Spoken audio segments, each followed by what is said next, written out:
Bonjour, bienvenue à Vie et Miséricorde, c'est Ursule. On est le 22 mai 2026. Alors, je viens parler de la confusion de face. Amen.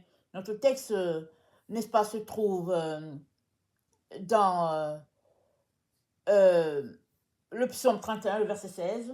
Le psaume 31, le verset 16, ça dit ceci. Psaume 31, verset 16. Mes destinées sont dans ta main. Délivre-moi de mes ennemis et de mes persécuteurs. Fais luire ta face sur ton serviteur. Sauve-moi par ta grâce. Éternel, que je ne sois pas confondu quand je t'invoque. Que les méchants soient confondus. Qu'ils descendent en silence au séjour des morts. Que je ne sois pas confondu quand je t'invoque. Alors la confusion, ce n'est pas pour les enfants de Dieu. Et pourtant, plusieurs fois, on passe par le moment de confusion. Alors on pourrait se demander, mais pourquoi? Alors, en lisant le livre de Daniel, on se rend compte que dans sa prière, Daniel a exprimé sa confusion devant tout ce qui se passait. Parce que Juda a été déporté, ils sont allés en terre étrangère et ils se sont rendus compte que ce n'est pas parce que à Babylone les gens étaient mieux, au contraire, ils faisaient pire qu'Israël.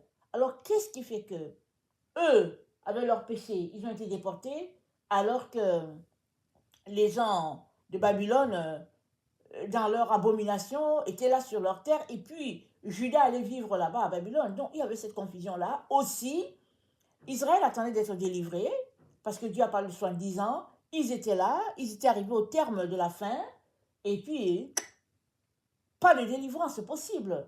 Et c'était la confusion la plus totale, et puis ils ne comprenaient pas. Alors Daniel prend un temps de jeûne et de prière, et puis il va devant Dieu, et au lieu que Dieu lui parle de ce qui se passe du moment, Dieu lui parle des événements qui vont arriver jusqu'à dans notre temps. Amen. Alors voilà la confusion dans laquelle s'est retrouvé le prophète Daniel. Et cette confusion, elle n'est pas juste pour l'époque de Daniel, elle est aussi pour notre temps, surtout dans ce temps où nous nous trouvons. Nous passons par beaucoup de temps de confusion, n'est-ce pas? D'abord dans tout ce qui se passe sur la terre, mais aussi dans notre temps avec le Seigneur. Et le Seigneur aimerait nous sortir de cette attitude-là, parce que la prière, c'est dit quoi? C'est dit que je ne sois pas confondu quand je me confie en toi. Ça veut dire qu'il y a possibilité de ne pas vivre la confusion, mais d'être éclairé et d'être dirigé, alors que la terre est dans les ténèbres. Toi, tu peux être dirigé, parce que Dieu a pourvu pour la lumière pour tous ses enfants. Ce n'est pas juste pour un type de personne. Tous les enfants de Dieu, n'est-ce pas, sont appelés à marcher dans la lumière, et ils sont appelés à voir leur passage, parce que le Seigneur nous garantit cela. Maintenant, comment faire? Amen. Comment faire pour que dans ces temps où tout est ténèbres, nous puissions voir notre passage et pouvoir nous rendre jusqu'à Dieu? Alors dans Daniel 9, je vais lire ce qu'il dit dans sa prière. Dans Daniel 9, au verset 5, Daniel dit: nous avons péché, nous avons commis l'iniquité, nous avons été méchants et rebelles, nous nous sommes détournés de tes commandements et tes ordonnances. Nous n'avons pas écouté tes serviteurs, les prophètes, et qui ont parlé en ton nom à nos rois, à nos chefs, à nos pères, à tout peuple du pays. À toi, Seigneur, est la justice, et à nous la confusion de face. Et au verset 8, il dit: Seigneur, à nous la confusion de face, à nos rois, à nos chefs, à nos pères, parce que nous avons péché contre toi. Donc, le fait d'être confus est rattaché à une vie loin de Dieu par le péché. Et le Seigneur nous donne la solution, c'est d'arrêter le péché. Amen. C'est d'arrêter le péché pour que la confusion aussi soit dissipée. Et comme dans ce temps où nous nous trouvons, n'est-ce pas, il y a beaucoup qui savent que c'est la fin des temps et on attend le retour de notre Seigneur. Et il y a plusieurs qui attendent d'être enlevés et puis bon, ils vont partir de la terre pour aller se reposer. Et ils sont dans un état de confusion. Parce que si on prend la parole de Dieu et qu'on la lit, c'est pas ça que la parole de Dieu est en train de dire. Mais comment sortir de cet état de confusion?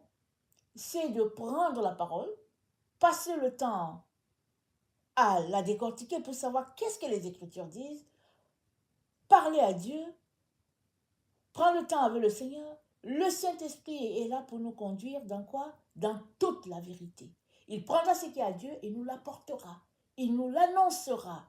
Alors, au lieu de continuer de croire à quelque chose qui n'est pas ça, la solution à cette confusion où tu pourrais être, c'est de sortir de là en épousant la vérité et en marchant dans ce que Dieu attend de toi.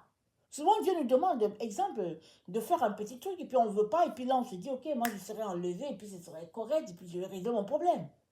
Mais ça ne marche pas toujours comme ça. Souvent, la confusion vient du fait qu'on attend un résultat de Dieu, on pense que ça va se passer comme ci, comme ça, mais en fait, non. Dieu a plutôt décidé de le résoudre de telle autre manière, et c'est dans ta relation avec lui que tu sauras qu'est-ce qu'il a dit, qu'est-ce qu'il n'a pas dit. Comme Daniel qui a pris un temps devant le Seigneur pour savoir pourquoi ils sont encore là à Babylone. Parce que Dieu avait parlé de soi-disant. Alors qu'est-ce qui se passe?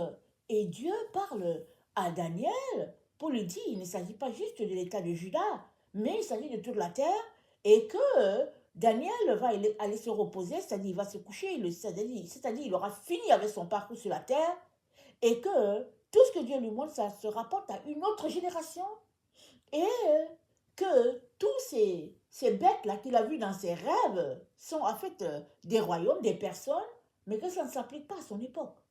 Il est sorti de la confusion quand Dieu lui a révélé la vérité. Et le Seigneur ne veut que nous aider à sortir de la confusion. Mais maintenant, est-ce que nous le voulons? C'est là que se trouve, n'est-ce pas, euh, l'ancrage entre le fait d'être confus et le fait de sortir de cet état-là. Parce que la confusion sont les ténèbres. C'est le manque de lumière. Et dans 2 Corinthiens 3, verset 18, c'est dit, nous tous qui le visage découvert, contemplons comme dans un miroir la gloire du Seigneur, nous sommes transformés en la même image, de gloire en gloire, comme par le Seigneur l'Esprit. Alors nous sommes transformés de gloire en gloire dans l'image du Christ. Amen.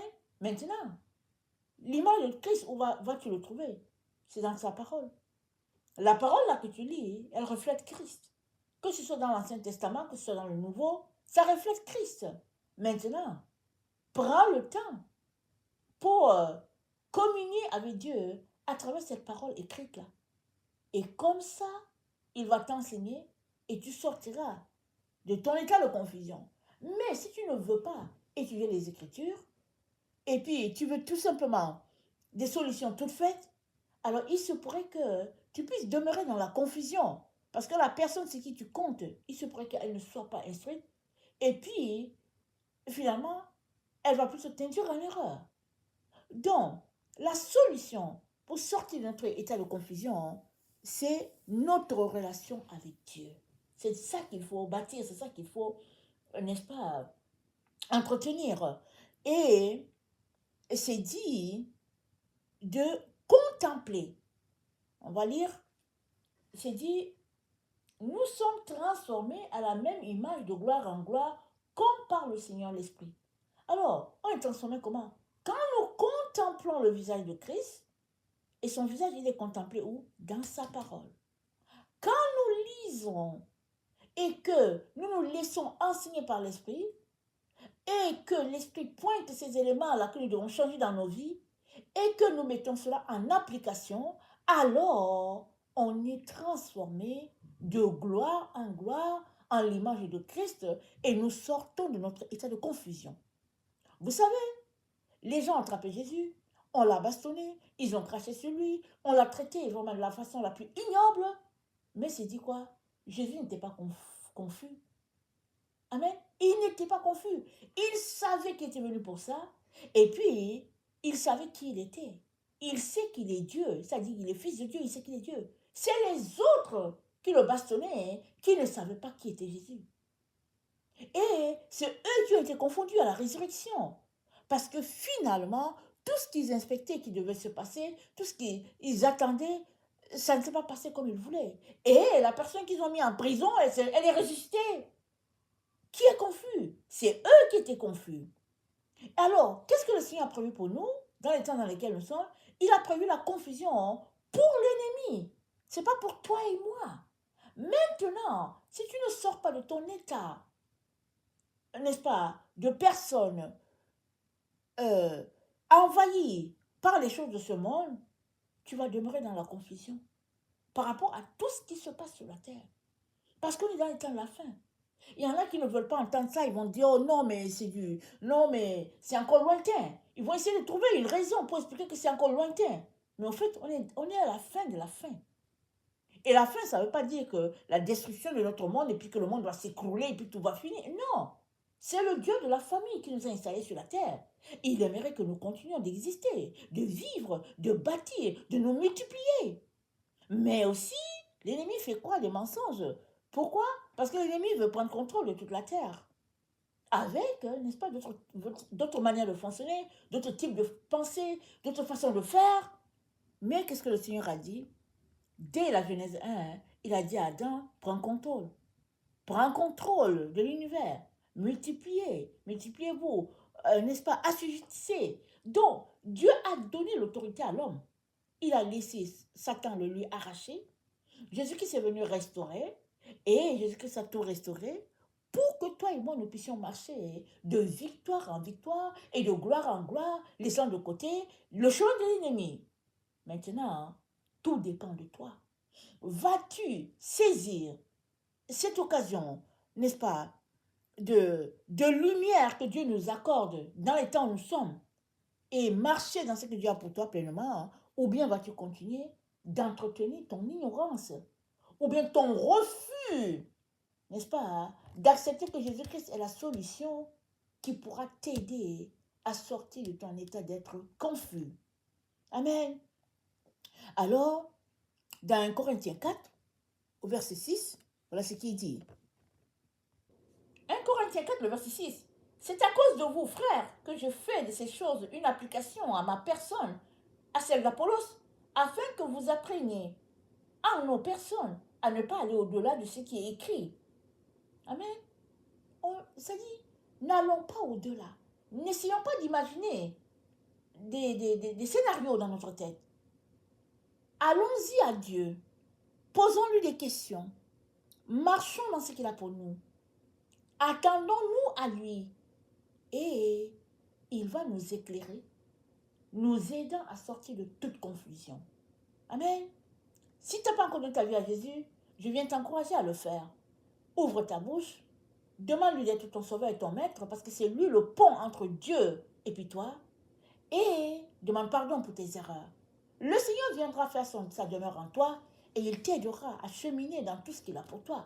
Et aussi, la volonté, n'est-ce pas, de laisser de côté toutes ces choses-là qui te gardent très préoccupé et prendre des minutes avec Dieu.